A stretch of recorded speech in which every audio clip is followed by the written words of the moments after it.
Thanks, Ivy. Good morning, everyone, and thank you for joining us. First this morning, our Chairman and CEO, Bruce Van Saun, and CFO, Aunoy Banerjee, will provide an overview of our first quarter results. Brendan Coughlin, President, and Ted Swimmer, Head of Commercial Banking, are also here to provide additional colour. We will be referencing our first quarter presentation located on our Investor Relations website. After the presentation, we will be happy to take questions.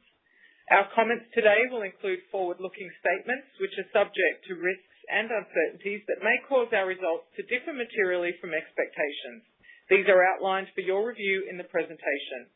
We also reference non-GAAP financial measures, so it's important to review our GAAP results in the presentation and the reconciliations in the appendix. And with that, I will hand it over to Bruce. Okay, thanks, Kristen, and good morning, everyone. Thanks for joining our call today. We're pleased to start the year off strong, notwithstanding geopolitical tensions and uncertainty in the macro environment.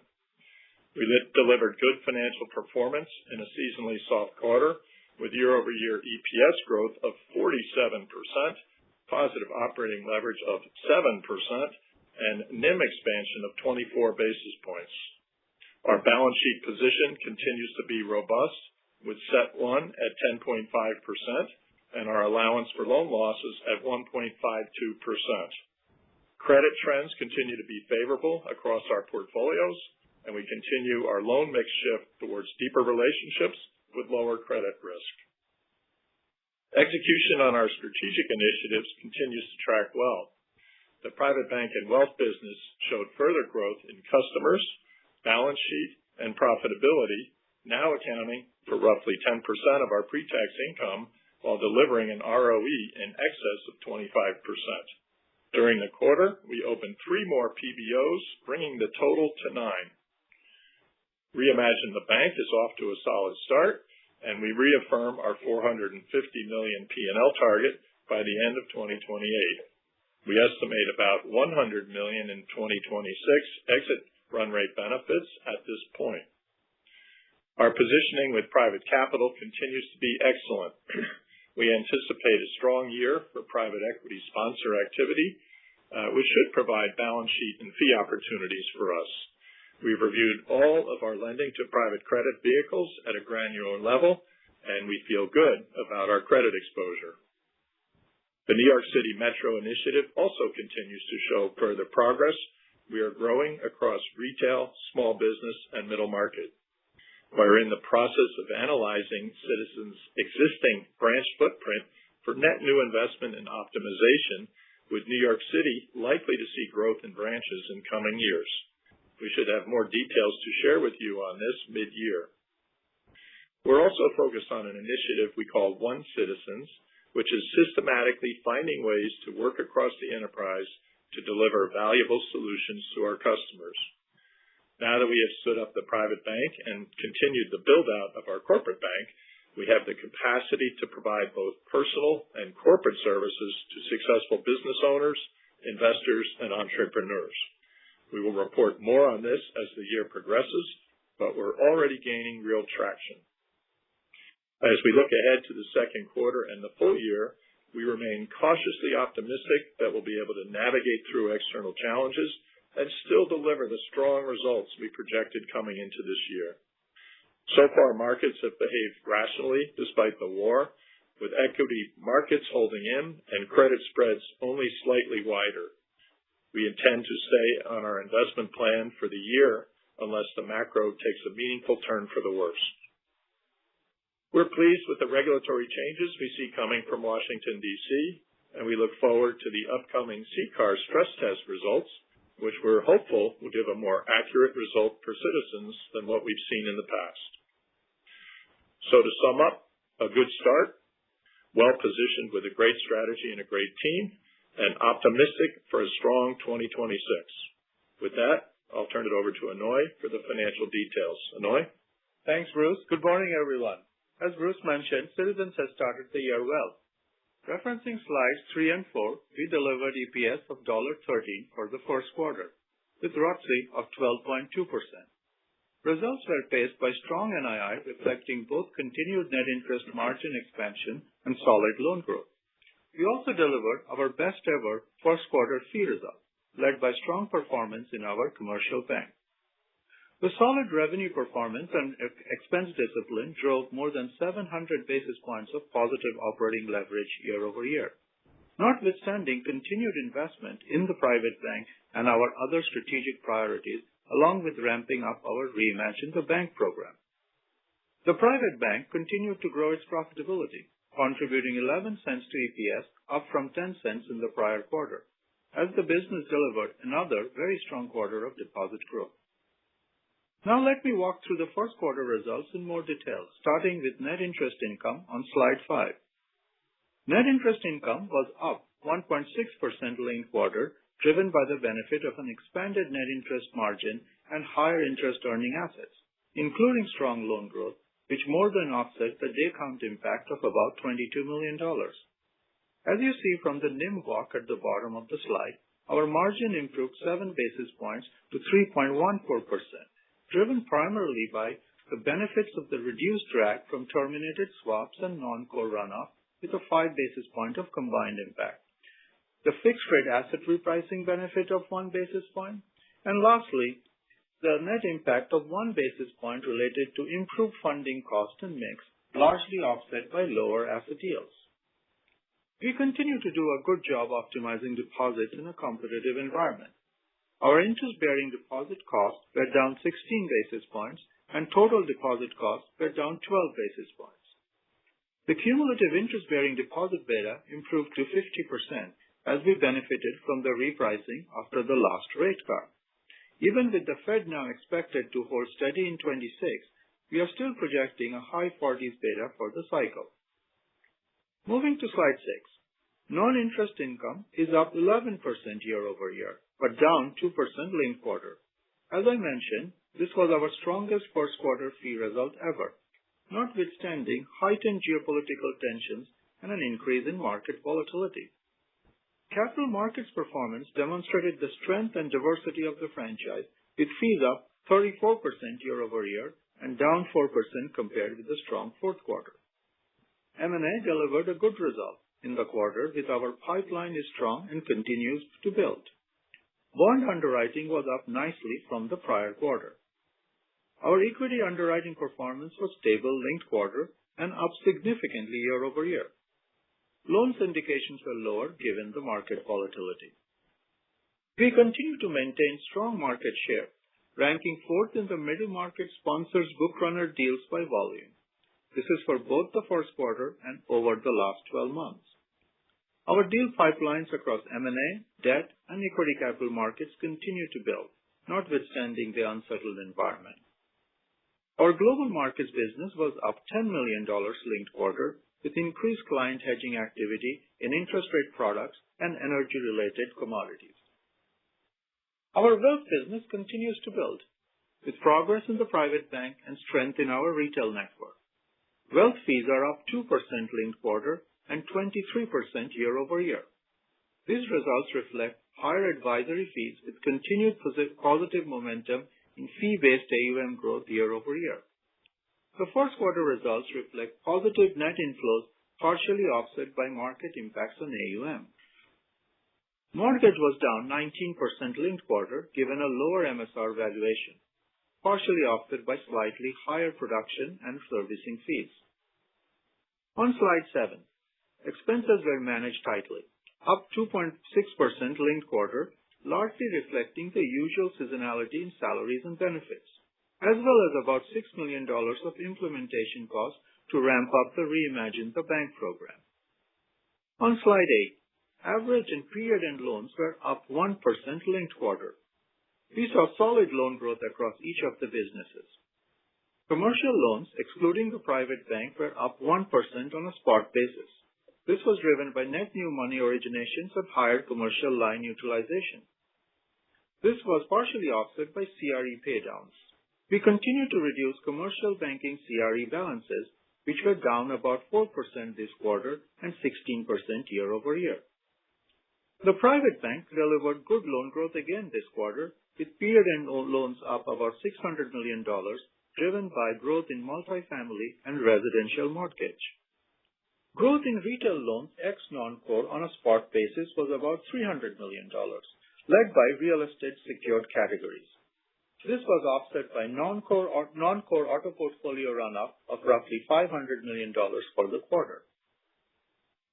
Next, on slides 9 and 10, we continue to do a good job on deposits, with average deposits up 1% or $1.5 billion quarter on quarter, primarily driven by the growth in the private bank, which reached $16.6 billion at the end of the quarter.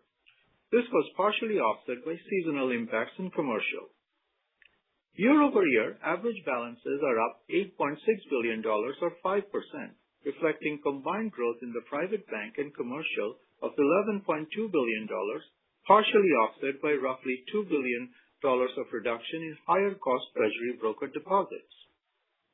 On a spot basis, non-interest-bearing balances are up $1.3 billion, or 3% quarter on quarter, and up $4.1 billion, or 11% year over year, improving the overall mix to 23% of the book.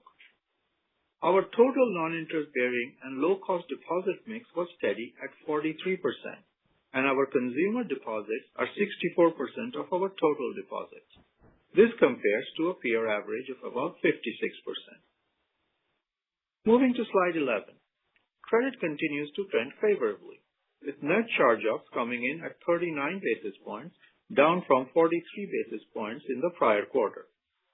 Non-accrual loans are down modestly linked quarter, reflecting a decrease in commercial, largely driven by C&I, which was partially offset by an increase in mortgage. Turning to slide 12, the allowance was essentially stable this quarter with ACL coverage ratios of 1.52%. This reflects the continued improvement in our portfolio mix with non-core runoff, the reduction in CRE, and strong originations of lower loss content C&I, residential real estate secured, and private loans. The economic forecast supporting the allowance contemplates a mild recession with a slight deterioration compared with the last quarter, reflecting the potential impact of higher energy prices. As we look broadly across the portfolio, the credit outlook remains positive, though we continue to carefully monitor the macroeconomic environment. Moving to slide 13, we maintained excellent balance sheet strength, ending the quarter with CET1 at 10.5%. We returned about $500 million to shareholders in the first quarter, with $198 million in common dividends and $300 million of share repurchases. Moving to slide 14, the private bank continues to make excellent progress. The private bank delivered strong deposit growth again, ending the quarter at $16.6 billion. Importantly, the overall deposit mix and cost continues to be very attractive. We also delivered solid loan growth in the quarter, adding about $600 million of loan at a healthy spread of 4% over deposit cost, to end the quarter at $7.7 billion of loans. We ended the quarter with $10.1 billion of total client assets, with modest net inflows partially offset by market impacts. We have more runway here as we plan to continue adding top quality teams in key geographies. We opened offices in Menlo Park and Laurel Village in the first quarter, and we expect to open at least 2 more offices this year in West Palm Beach, Florida, and Greenwich, Connecticut. Moving to slide 15, our Reimagine the Bank program is off to a great start. The objective is to position Citizens for long-term success by embracing a host of new innovative technologies across the bank and simplifying our business model, which will reshape our customer experience and drive a meaningful improvement in productivity and efficiency. The program is well underway, with work commencing on several key work streams. For example, on the technology front, we are leveraging AI to assist in writing code and expect to have material productivity improvements in software development, cutting down cycle times. We are also using AI to improve our interactions with customers, which we expect will materially cut call volumes and improve the overall customer experience. We expect to exit 2026 with an annualized run rate of about $100 million of pre-tax benefit. Now moving to slide 16, we provide our outlook for the second quarter. We expect net interest income to be up in the range of 3 to 4%, driven by continued expansion in net interest margin and earning asset growth. Non-interest income is expected to be up 3 to 5%, led by capital markets with some risk if market volatility moves higher. Other fee categories such as FX and derivatives, wealth and card should also provide lift for the quarter. We are projecting expenses to be stable to up 1%, incorporating a step up in implementation costs associated with Reimagine the Bank and continued investment in other key business initiatives. We expect expense saves from Reimagine the Bank to benefit second half expenses. The charge-off level is expected to be stable to down slightly, and we should end the second quarter with CET1 in the range of 10.5 to 10.6%, including share repurchases of about $225 million. In addition, our full-year outlook remains broadly in line with the guide we provided in January, which contemplated a pickup in business activity over the course of the year. Looking out further, we see a clear path to achieving our 16 to 18% ROTCE target by the end of 27. Expanding our net interest margin is an important driver, and we continue to project NIM to be in the range of 322 to 328% in 4Q26, and in the range of 330 to 350% in 4Q27. Slide 17 provides incremental details on our net interest margin progression to the end of 27. This, combined with the impact of successful execution of our strategic initiatives and normalizing credit, should drive ROTCE to our target range. To wrap up, we are off to a good start to 26, with results highlighted by strong growth in net interest income and good fee results in a seasonally soft quarter. Our balance sheet is strong, and we continue to drive forward our strategic initiatives with strong momentum in growing the private bank and in our Reimagine the Bank program. With that, I will hand it back over to Bruce. Okay, thank you, Aunoy. Operator, let's open it up for Q&A. We are ready for the question and answer portion of the call. If you would like to ask, at this time, if you would like to ask a question, please unmute your phone, press star 1, and record your name clearly when prompted. If you need to withdraw your question at any time, please press star 2. Again, that is star 1 to ask a question. Our first question comes from Scott Siefers from Piper Sandler. Please go ahead. Morning, guys. Thank you for taking the question. Let's see. Maybe was hoping you could maybe start by speaking to kind of the capital markets dynamics. I obviously see the numbers in the first quarter, but curious how you thought the first quarter actually performed, given that you had sort of the interplay between, one, the environment played out a lot differently than we all figured it might, and but two, I know you all had some deals that were pushed from the fourth quarter into the first quarter. So maybe just sort of results versus expectations, and then if you could speak to the forward look, things like pipelines, confidence and pull-through, et cetera. Yeah. Scott, it's Bruce. I'll take it first and then hand over to Ted to provide more color. But, I would say all things considered, we're pleased with the performance of the capital markets franchise in an environment that had increased volatility and lots of uncertainty, particularly in March once the war kicked in. But we have good diversification across our different services in capital markets. So we have M&A, we have bond underwriting, equity underwriting, and syndicated loans. I think that diversity helped us print a good quarter. There was some leakage, I would say, from March that's geared up to go in April, which now that we have more optimistic tone to the market, we're actually starting to see that come through. So we may be in this situation where our pipelines are very full. We're very optimistic given kind of the strength of the franchise, the likelihood that people want to transact. But if there's this external volatility, ebbs and flows, you could see people pull to the sidelines, wait for the opportune time, for example, to go to market. And hopefully that cleans up. We're certainly not taking our numbers down for the year. In fact, we feel quite good about that given the level of activity that we see and the pipeline strength that we have. So, Ted, over to you. Building on what Bruce just said, we've seen we took a couple of transactions in March that we would have launched into the market and pushed them into April, just given the volatility in the overall markets. But during that whole period of time, we continued to sign up new transactions. And I think what's really exciting about the transactions that we're signing up, based on the investments we made in corporate finance and industry specialization, we now are doing more complex transactions and getting signed up on more complex transactions than we ever had before, and feel very good about what those transactions are and how the pipeline is building.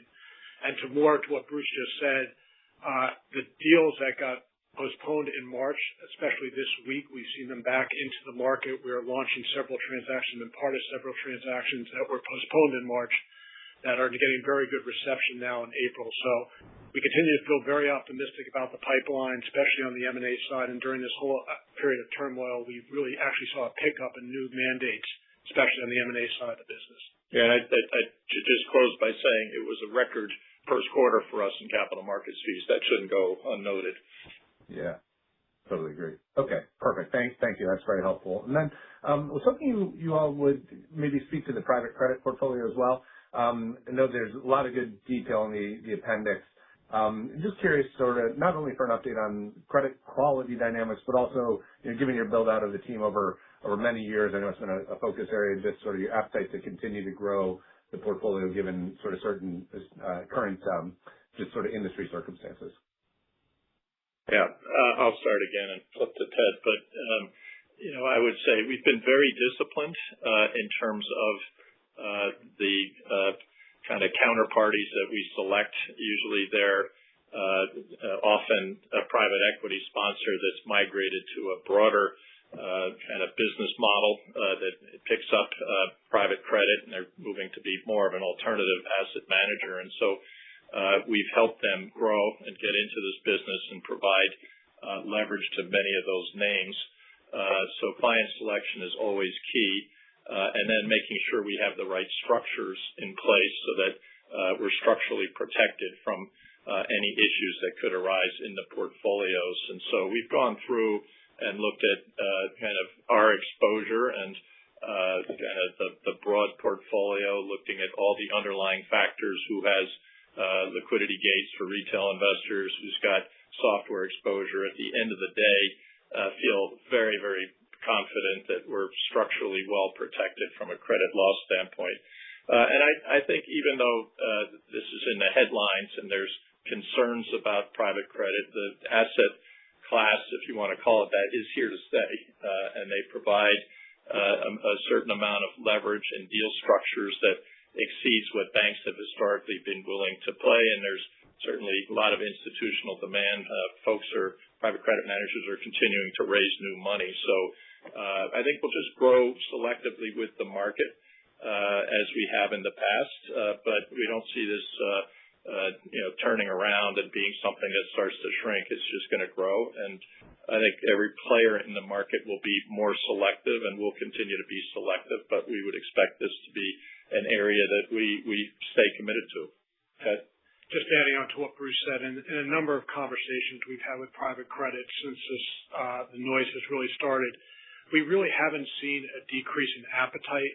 In fact, in a lot of the conversations and the deals we're getting ready to launch, we're getting inbound calls from the private credit side of the business. So technology and software is really something that they're not all that interested in investing in right now. But for the most part, the majority of their portfolio, they're still very hungry, and there's a lot of demand out there. So. Perfect. All right. Thank you all very much.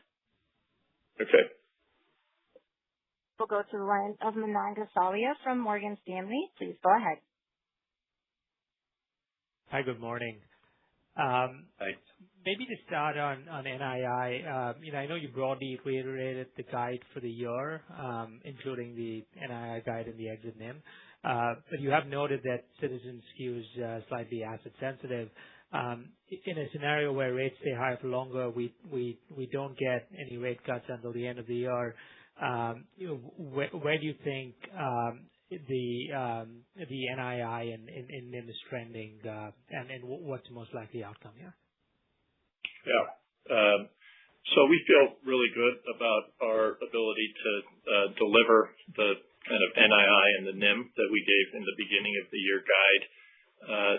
But as you say, the environment is going to have an impact to some degree, and a bit of a pause by the Fed. So a little higher rate scenario that we came into the year, given asset sensitivity, is modestly positive for us. And then kind of the little slightly steeper yield curve. We had assumed 425 to 450 as the 10-year, and we're kind of in that zone. But to the extent there's that moves up and there's a little more steepening, that's also potentially positive to the outlook. But I wouldn't say it's a game changer. These are kind of marginal benefits that give us even more conviction that we can deliver to the numbers or slightly ahead of the numbers. With that, Aunoy, I'll turn it over to you if you want to add any color. Yeah, I think, Manan, to Bruce's point, we are very confident on getting to the NIM and the NII outlook that we gave. I think on the NIM side of it, as you saw from our walk in 1Q, a lot of the benefits is coming from the terminated swaps and the non-core runoffs, which is not rate dependent, and that's another 12 basis points for the rest of the year. The back book dynamic, as Bruce said, would be helpful in this environment. So we remain confident on getting there. And as you saw, we have some good loan growth. We have good traction and pipeline on that. So we feel confident of getting there. Yep. Perfect. And then maybe to pivot over to capital, given the new proposals that we got a few weeks ago, if you could give us your initial thoughts on what the magnitude of the benefit is for risk-weighted assets, given your specific business mix, and maybe if you have any thoughts on whether Citizens would adopt the ERBA. Okay, sure. So it's still early days, and we're going through a comment period, but based on what we see now, this could deliver kind of a 10% reduction in risk-weighted assets, which would translate to in excess of 100 basis points, call it 110 basis points or so of CET1 improvement. The AOCI phase-in, if it happened, right today, it would basically mitigate that. But as it phases in over time, some of that drag will dissipate, and so we would expect to be kind of at least 30 basis points to the good net, even with AOCI, maybe as much as 50. So we'll just have to see how the rate curve plays out from here. But anyway, it's a good problem to have, and it's probably early days to say kind of what we'll plan to do with that. There'll be a lot of considerations. What are stakeholders' expectations, the market, the rating agencies, the regulators, et cetera. But anyway, it's a good issue for us to think about. The other thing is on this ERBA, there's a modest improvement even over the revised standard approach, but there's a lot of work that goes into that. So you have to step back and decide, do you want to do it? One of the things that sticks out as a difference between the two approaches is kind of the lesser risk weights under IRBA for investment grade credit, and we'll have to see if that gets imported into the revised standard approach. So there's no difference, or whether there is a difference that might pull you towards wanting to move over and do the ERBA approach. So, Aunoy, anything to add? Yeah, I think as Bruce said, we are going through all the advocacy on some of these things that Bruce mentioned. We are also looking at all the work that needs to be done on ERBA versus standardized for what's there. And now with a lot of new technology, things could be really different in some ways. So there's a lot to do here still. But we are, as Bruce said, it's in the right direction, and we feel good about it. Yep. I appreciate all the color. Thanks, Bruce. Thanks, Aunoy. Sure. We'll go to the line of Ryan Nash from Goldman Sachs. Please go ahead. Good morning, Bruce. Good morning, Aunoy. Morning. So, Bruce, you've had 4 straight quarters of sequential loan growth. If I look at, the drivers of growth, clearly, private capital call, private credit have all been contributors. So maybe you could just talk about your confidence in loan growth from here and what you see as the key drivers. And then second, I know you referenced higher utilization. What's driving that? And are you expecting to see more of this? Thank you. Yeah.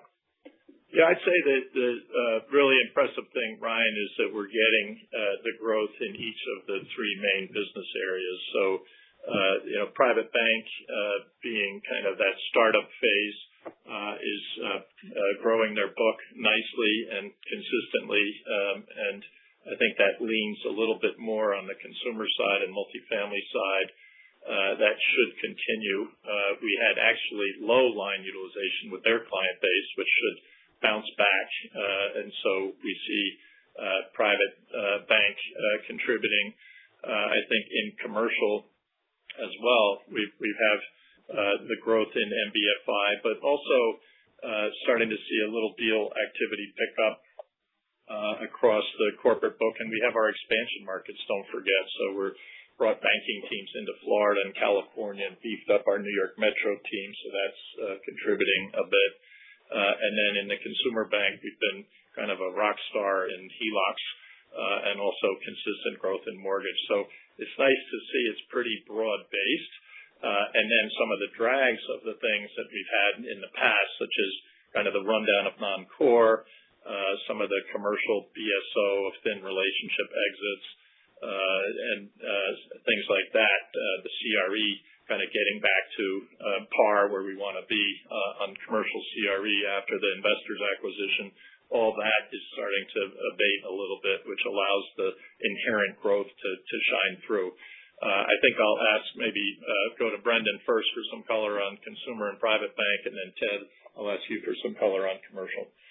Yeah, thanks, Bruce. Thanks, Ryan. Adding on Bruce, just give you a little more color and data on the retail side of the business.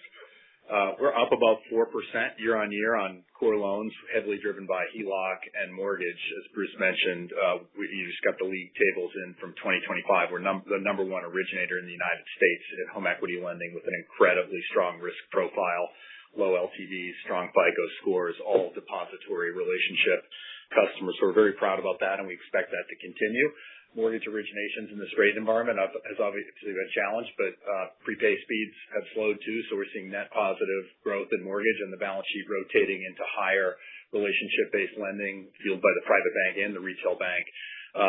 With our launch of our new credit card products, we're seeing 50% plus growth in new credit card originations. It takes a little bit of time for that to translate into the balance sheet as payment activity gets through, but we should see some modest growth in credit card as we hit the back half of the year too. So broadly in retail, we expect the growth rate that we're seeing to project forward and with a lot of confidence, and the mixing of the balances to get stronger with higher return and deeper relationships.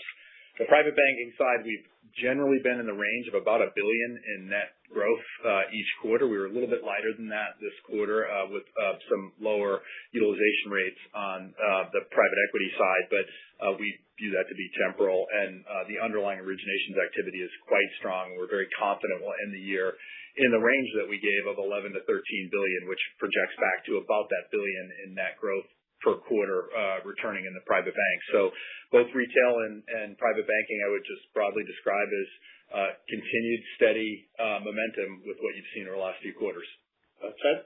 Yeah, thanks, Brendan and Bruce. On the middle market side, we have seen a pickup in utilization over the last 3 months. I think our customers are getting more comfortable in the economy and overall spending money on CapEx, which has led to a slight increase there. On the mid-corporate, and adding on that, what we built out in Florida, New York, and California, we're starting to see some real success there with some increased loan demand and some increased customer count, which has resulted in higher growth there. On the mid-corporate side, we've reorganized the division a little bit to be more industry-focused, less geographic focused. That has resulted in a nice pickup of new opportunities for us on the mid-corporate side of the business, and that was really heroic in the first quarter for us with significant growth there. NDFI continues to grow somewhere in the range of 5% a year. There's still good opportunities both on the capital call line, the securitization business, and on the lending to the direct funds, and we expect that to continue to go around 5%. And then finally, we have really not seen much pickup in the private equity side of the business. The sponsor business has still been, I would say, flattish year over year. So most of our growth has been in the traditional mid-corporate and middle market space. Great. Got it. Maybe just as my follow-up, Bruce, in the slides you highlighted some of the things that you're doing with Reimagine the Bank, including incorporating LLMs and a handful of things on AI. I guess given the pace of change we're seeing in the markets in areas like AI, are there opportunities to accelerate any of these initiatives or adjust the timing given, again, just the rapid pace of change that we're seeing? Thank you. Yeah, I'll start and flip it to Brendan, who's sponsoring and leading that program. But I think that's a really good call out, Ryan, is that, the adoption curve, the innovation curve that we're seeing in AI is really, it's almost mind-boggling. It's very significant. And so I think what we did when we set up the program was we took a very systematic approach to say, like, here's how we do things today. How would we like to do them in the future, embracing the technology as we have it today, recognizing, though, that over a 2 to 3 year time frame, there's going to be a lot more innovation and a lot of chance to embrace even better tools. And so maybe that creates a higher level of benefit. Maybe that creates an acceleration. And maybe it just creates new work streams that we haven't even thought were possible. So it's really a living, breathing program. It's dynamic. It'll incorporate, we'll have our telescope out looking at all the new things that are coming down the pike and figuring out how we can incorporate those in. But I'd say one thing to leave you with, though, is that we've demonstrated over the years an ability to take innovation and take new approaches to how we're running the bank and put them into a program and deliver real financial benefits. So we won't, create a lot of science fair projects and kind of use some of this new technology in ways that actually don't deliver real benefits. That's kind of our mindset as we go through this. So, Brendan. Yeah, thanks, Ryan. Your question was principally about AI, but one point on the non-AI front, you saw from us in the quarter, the Reimagine the Bank initiative was principally self-funded by quick wins that were non-AI based. And so we've already got over $30 million in projected vendor saves for the year in the box with an expectation that number goes up. We've closed 19 corporate facilities, smaller facilities that's driving savings. So that has offset the investment already. So you're seeing real tangible impact in the program already this early in the year.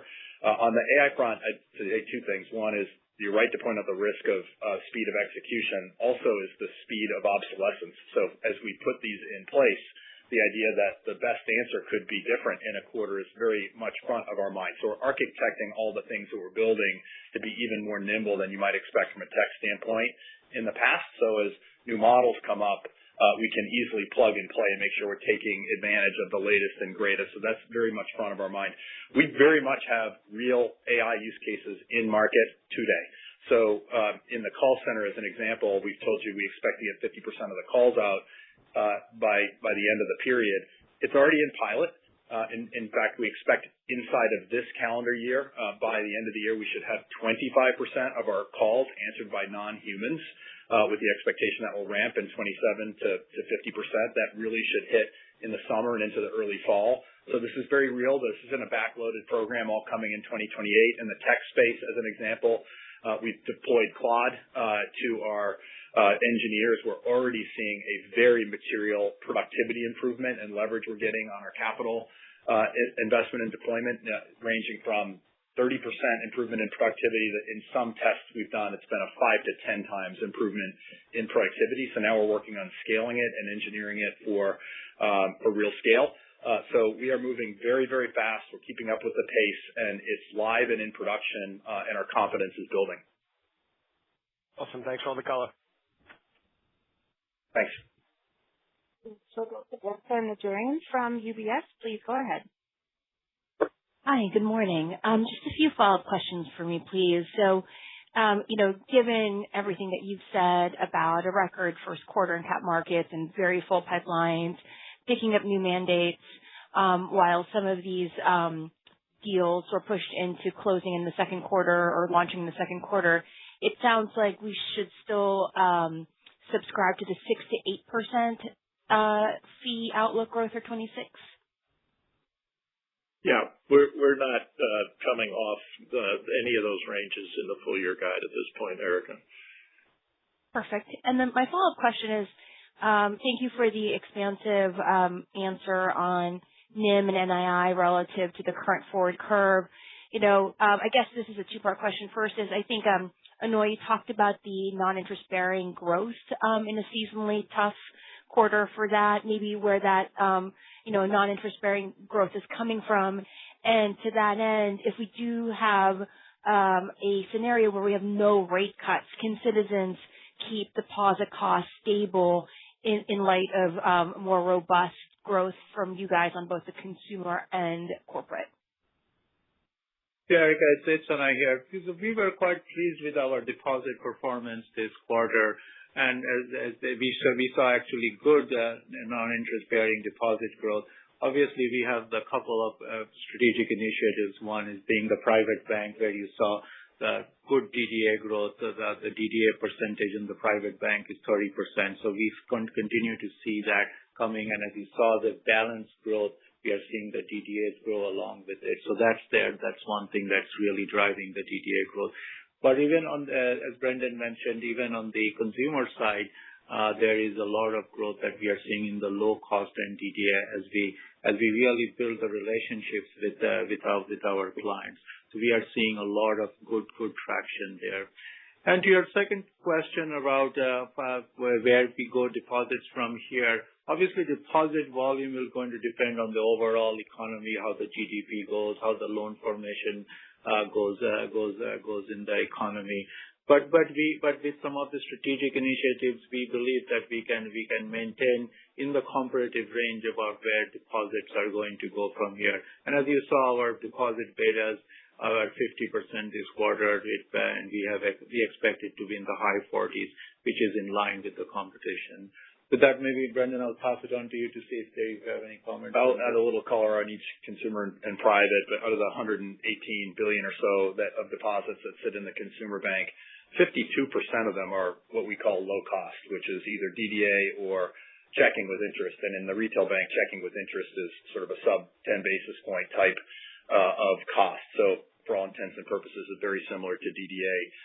The COVID period of all of those operating balances reducing is firmly behind us, and we're now seeing net growth. So we're up 130 basis points year over year in our low cost deposit categories. That's versus a peer average of about 50 basis points. So we're very firmly in the top quartile in terms of low cost growth for the consumer bank. We project that to continue with confidence in the outlook, which will really help control interest-bearing our total cost of deposits when you include the interest-bearing side. And then Aunoy pointed this out, but in the private bank, we ended the quarter with very strong spot numbers. It was actually almost 40% DDA, over 50% when you add in the checking with interest in the private bank itself as well. So we're expecting that to be in that sort of range, in the same range that we've seen in the past. So we're getting this really strong growth in the private bank without breaking the quality metrics.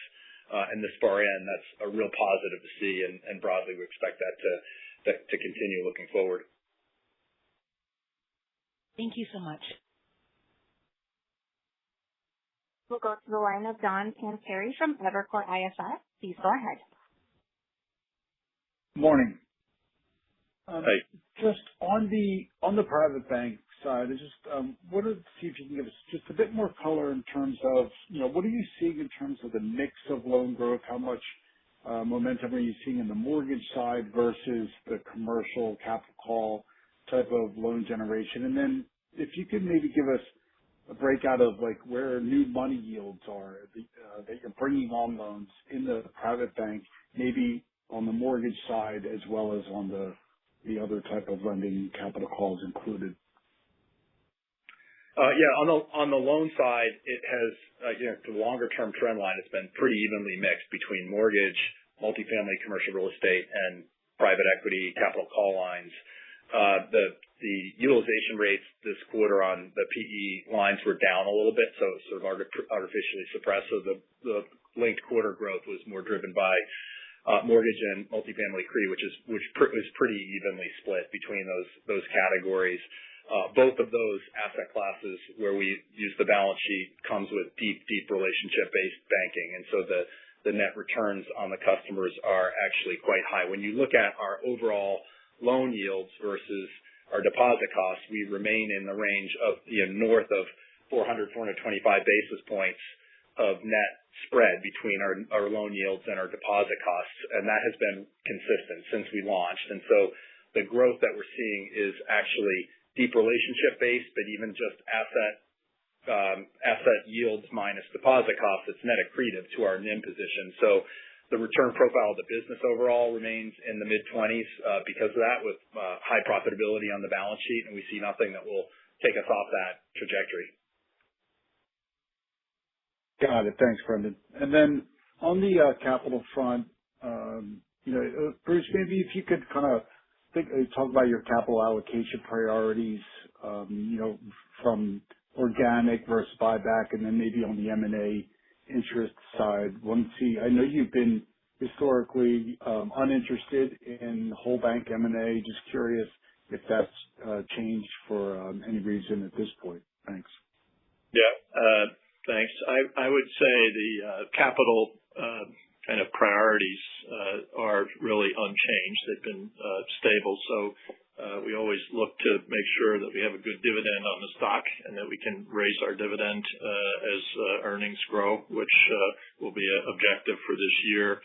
The second place objective is to make sure we have capital supporting our clients and supporting the growth of the bank. So organic growth is kind of next up. And then, the residual, you can look to do potentially some selective acquisitions. For example, in the first quarter, we bought a very small but high quality M&A boutique to, as Ted indicated, we go deeper into these industry verticals. Do we have everything we need to really serve those clients well? And in some instances, rather than hire people, it's faster just to go out and buy an M&A boutique. That doesn't use a lot of capital, but we're certainly look for things like that, or maybe some things in the payment space that can accelerate our growth a little bit, but these are generally going to be small. And then whatever we have as the residual really goes to buying back our stock. And I still think the stock is very attractive here, as you would expect me to say. But in any case, we bought a lot of stock in the first quarter, $300 million, and we gave in our guide that we're looking to buy $225 million here in the second quarter. So we'll have, if we keep growing our overall results and our earnings, we'll have lots of flexibility to both grow the bank organically plus buy back stock. Got it. All right. Thanks, Bruce. We'll go to David Chester from Cantor. Please go ahead. Hey, good morning, guys. Good morning. Back on capital, you mentioned the stress tests coming up and the potential to get some relief there. Your buffer's 4.5%. It seems like you could see some pretty significant relief this time around.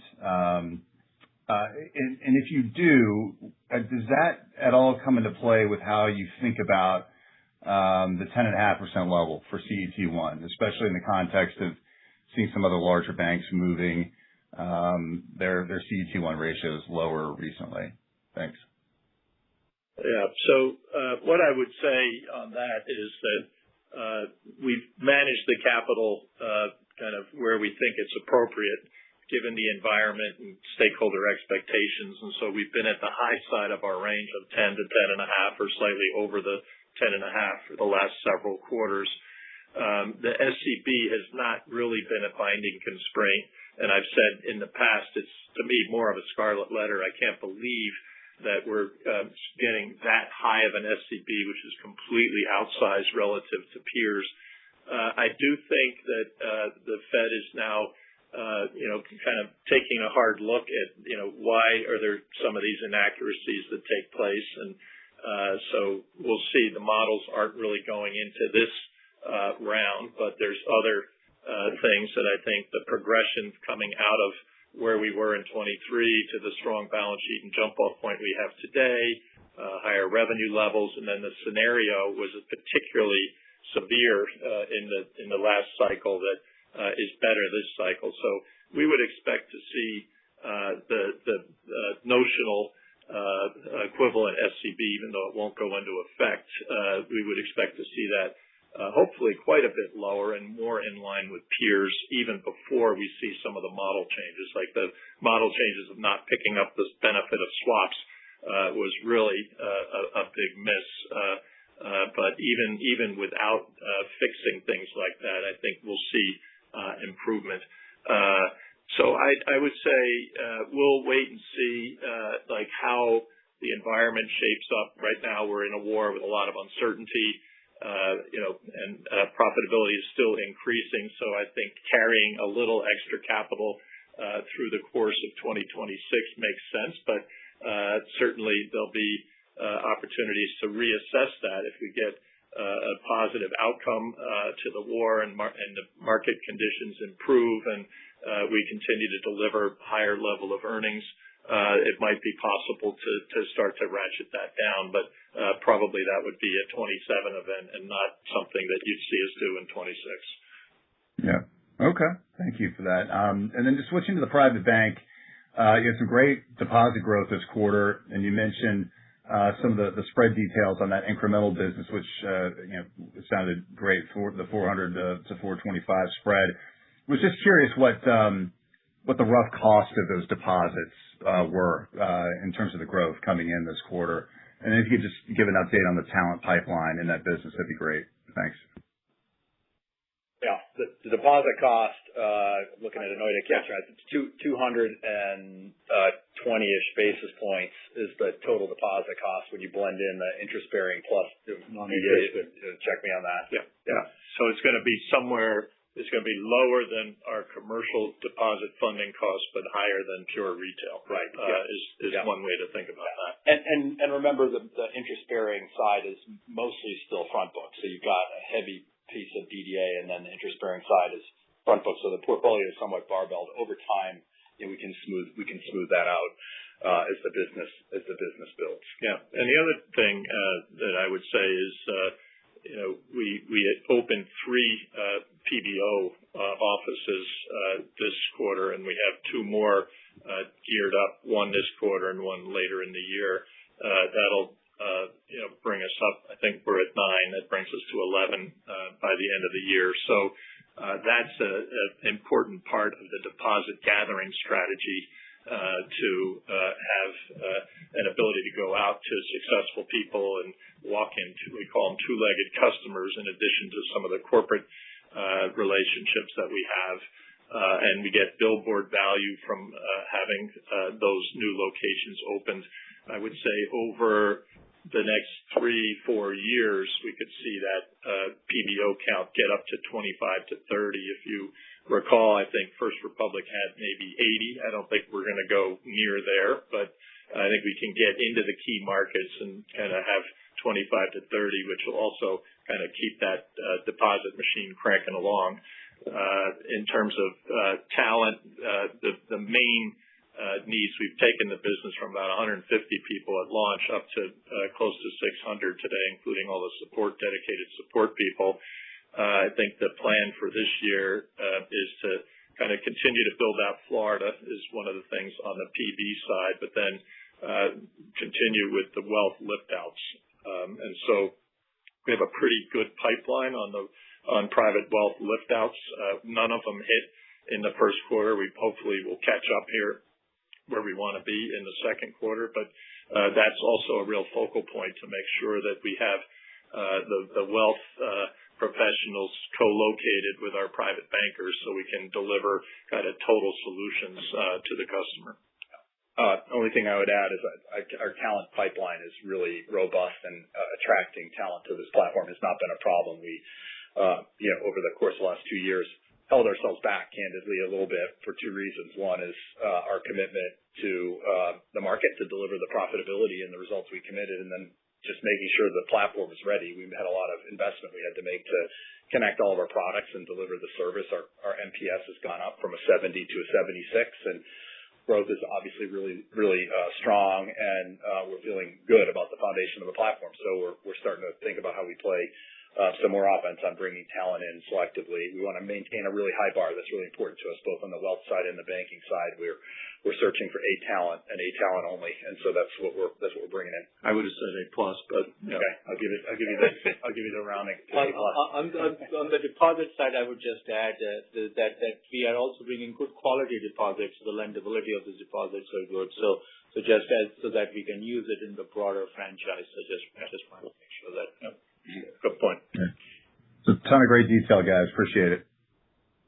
Okay, sure.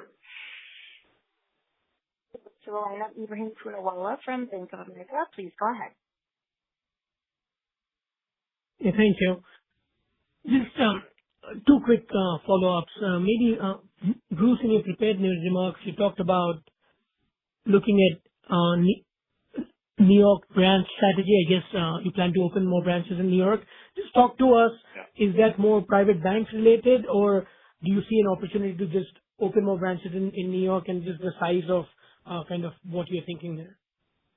Yeah, sure. I'll start and flip it to Brendan. But, I think I referenced this on a prior call, is that we see a real opportunity to kind of double down on our footprint. Some of our peer banks are taking the view that our footprint is pretty saturated. We need to go outside of footprint to different regions of the country to get more growth. That's not our strategy that we're arriving at. It's where we're already well known. We can make some investment in the branch system to really optimize locations, optimize the mix between in-store and standalone branches, and try to pick up the growth rate of deposits just in our footprint. And then we avoid all that top of funnel spend, advertising in a different region where nobody knows who we are. People already know who we are, so we think that makes sense. My hope is that, when we get to the end and we kind of unveil this program, that we'll be spending some incremental dollars on the branch network, but we'll pick up that growth rate in deposits maybe by 200, 300 basis points over what the normal GDP growth rate is. And if you look at that over a 10-year period, that's another $20 to $30 billion of deposits. And deposits, obviously, the lifeblood of a strong bank. So this is really important to us. Stay tuned for more details, probably at the middle of the year. But New York is clearly an area where proof of concept. We got in on the back of combining two franchises that frankly were, from a retail standpoint, in need of some TLC. We put our best people down there and brought our version of banking into a highly competitive market, and we're having great success. It is our fastest growing region in terms of households and deposits, but we're still not at the full scale with where we would need to be to really penetrate that opportunity. So as part of that broader effort, you would expect us to open more retail branches in Manhattan, in surrounding environments, and we're pretty excited by that opportunity.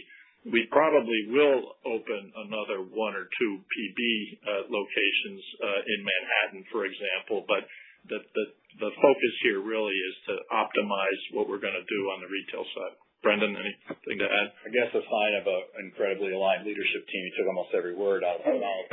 The only thing I would add is just to give you one piece of color in New York and then on the rest of the markets. But in a world post-COVID, there are a lot of questions on the future of retail branches and the importance of them, but it's still very much a truth. If you want outsized operating leverage in retail banking, you need 4% plus share of branch density. And despite all of our incredible successes in New York, we're still at sort of call it 2.25%, 2.5% branch density. So we do think we can build on our momentum by densifying a little bit. We'll do that thoughtfully over time. As Bruce mentioned, we'll give you more details as we get towards the middle part of the year. We also have some self-funding dynamics that still exist in the rest of the franchise. We still have a lot of in-store branches that will be able to reposition a bit to traditional branches in the non-New York parts of the footprint that will free up some expense and capital to densify in New York. So we'll bring everybody through the plan here in short order, but really, as Bruce pointed out, the goal really is to drive sustainable market share gains and outsized deposit growth in retail to fund the rest of the franchise. That's good color. Thank you. And just a quick follow-up, Bruce, for you on the capital plans, like the SCB should benefit Citizens once that gets marked to market. When we look at the benefit from the capital proposals, it's something we've begun to think about. Do you think the tangible common equity ratio then becomes something that you're more mindful for in a world where the RWA density is coming down? Yeah, that's a really thoughtful question. So I do think while that's not a regulatory ratio, it is something that bank investors have focused on over time. And so, as I said, we're going to have to triage when this good news comes in. You have to triage as to what are market expectations, what are regulatory expectations, what are rating agencies' expectations. But yeah, I think that could happen. I think that TCE ratio could be something that analysts and investors move up in prominence. Helpful. Thank you. We'll go to Gerard Cassidy from RBC Capital Markets. Please go ahead. Hey, Bruce. Hi, Noy. Hey, Gerard. Hi, Gerard. You guys have done a good job of expanding the commercial banking business. You talked about it on the call already. Can you share with us, when you go into a new market like Florida or California, now clearly you're building your national brand, but I don't think it's yet at a Bank of America level in terms of recognition. So how do you balance when you go into these markets that could provide growth on the commercial side? How do you balance the risk with growth? And then second, are you leading with your balance sheet, or are you building out treasury products first and then lending to those customers? How do you guys approach that? Let me start, and I'll flip right to Ted. But I would say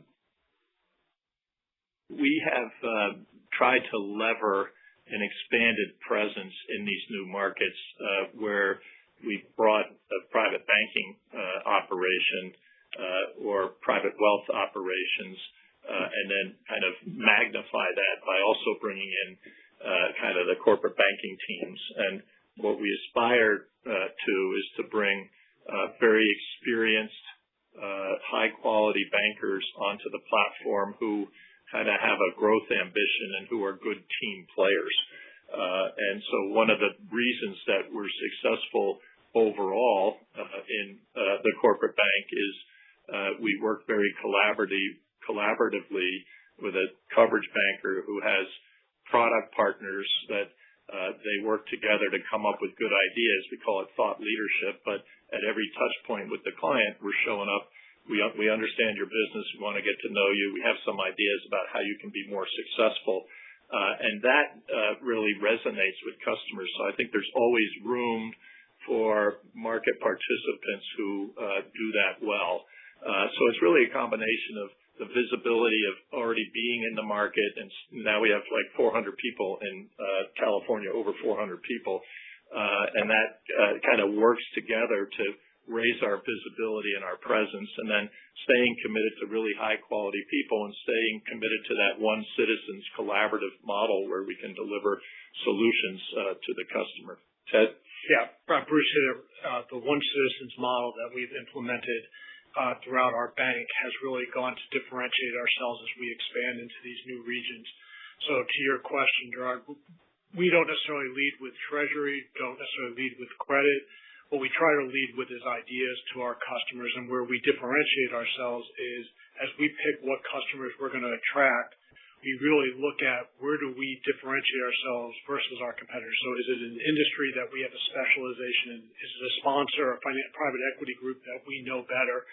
We are trying to, and then how do we bring all the parts of the bank together to give the customer an experience that they wouldn't necessarily get from somebody else. And when you have the private bank and all the great people and all the relationships that they have and an ability to interact with people that we normally, if we were just showing up with a balance sheet, we wouldn't have the ability to address those customers. Bringing the private bank in and combining all those together has really been what we've tried to achieve as we've been building out of these markets.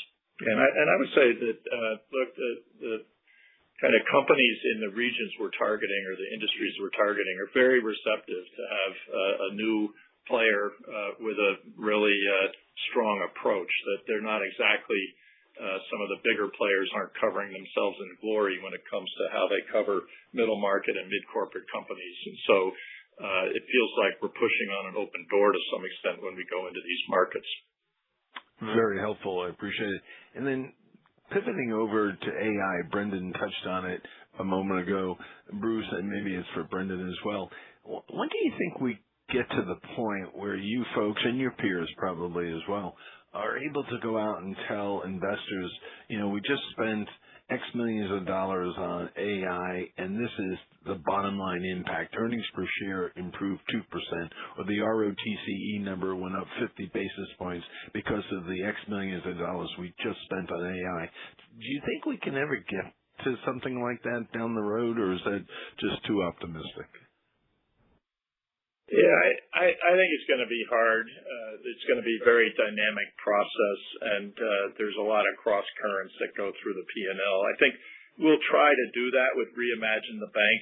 We're not kind of detailing any notable items for what the cost is of restructuring and investment and consultants and all of that, but I think we'll certainly delineate it so that you understand what we're expending. And so just within that program, when we get to the 450 run rate, that's going to be a very good return on what it took to stand that up. So that might be one way that you can kind of get a sniff of how much are they spending and what benefits are resulting. But I do think it's a dynamic process, and a lot of things, there'll be a lot of cross currents in the economy and other things, and so you might not have the cleanliness of connection that you're talking about, that you're aspiring to.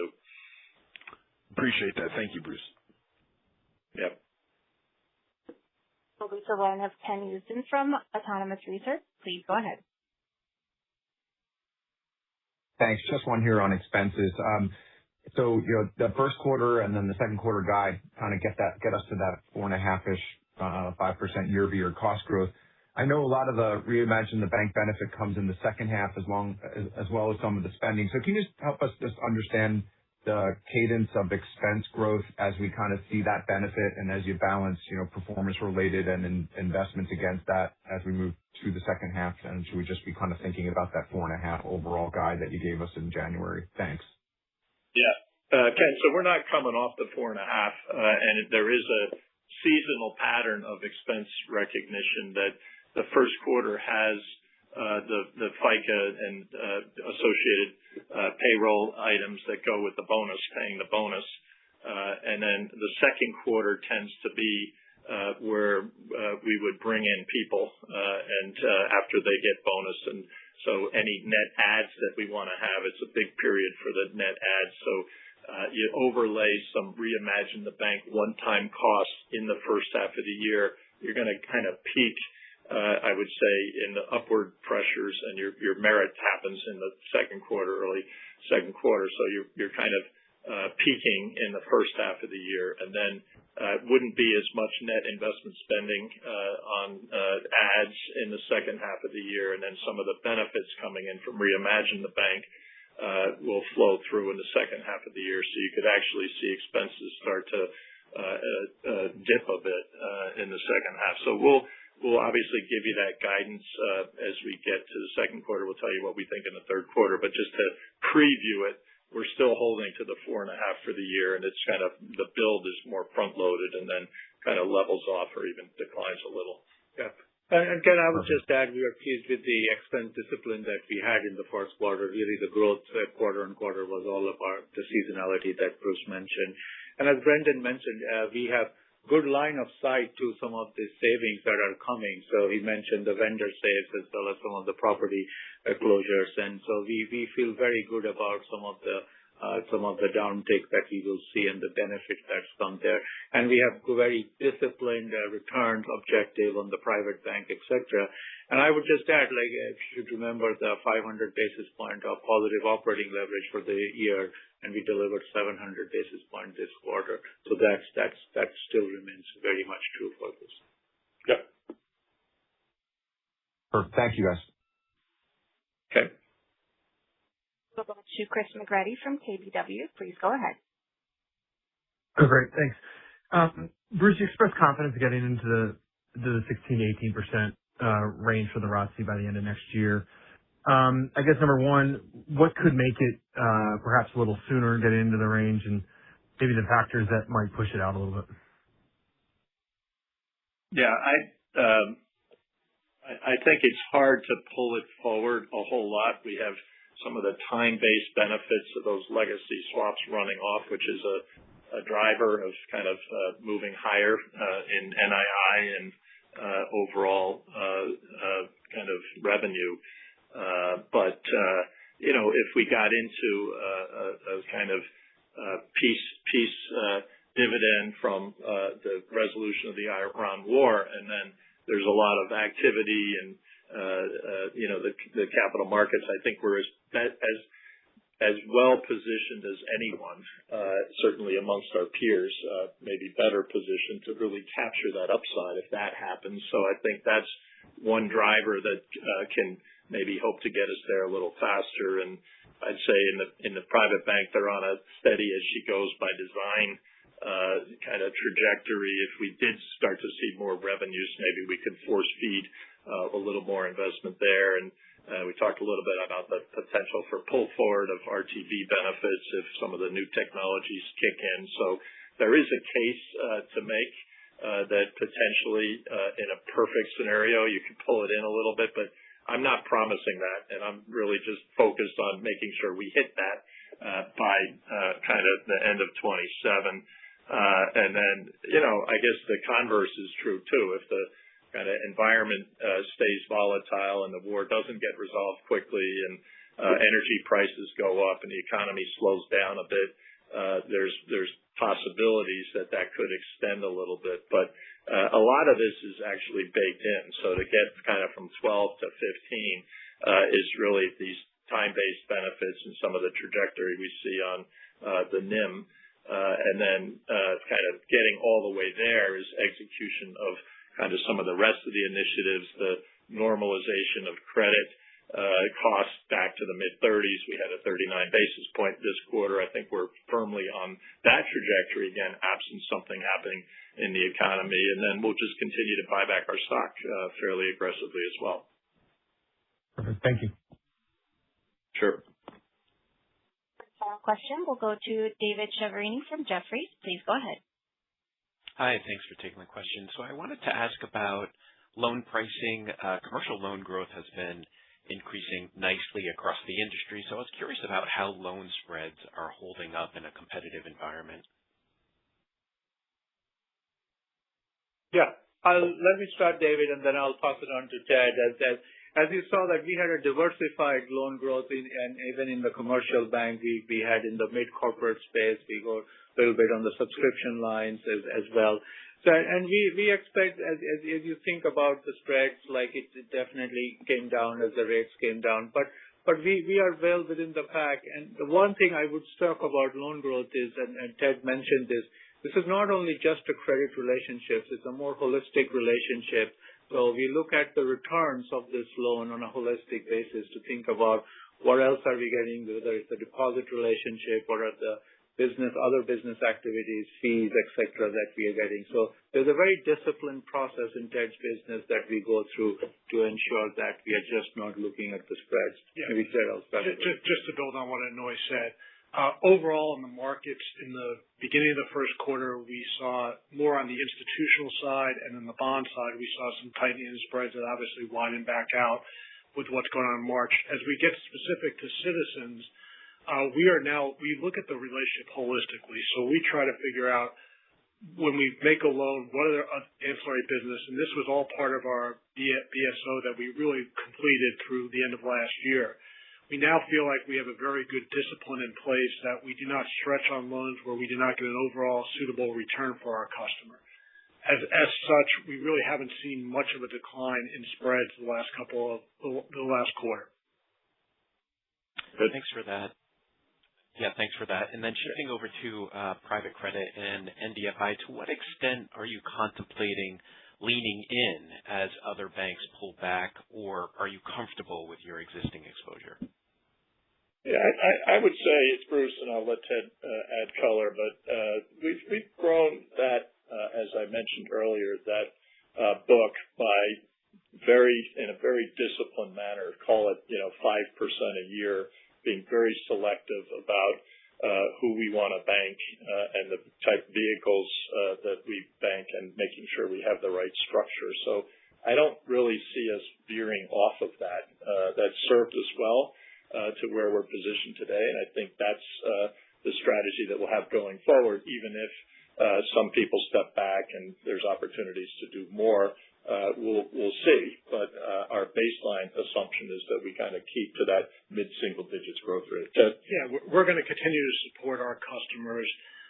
We look at these relationships not just on the NDFI side, but on the private equity side, on the subscription side, and then what their portfolio companies are doing. So if some of our customers are the winners and the survivors, we think that they're not survivors, but the winners, and make acquisitions, may we grow with them? Sure.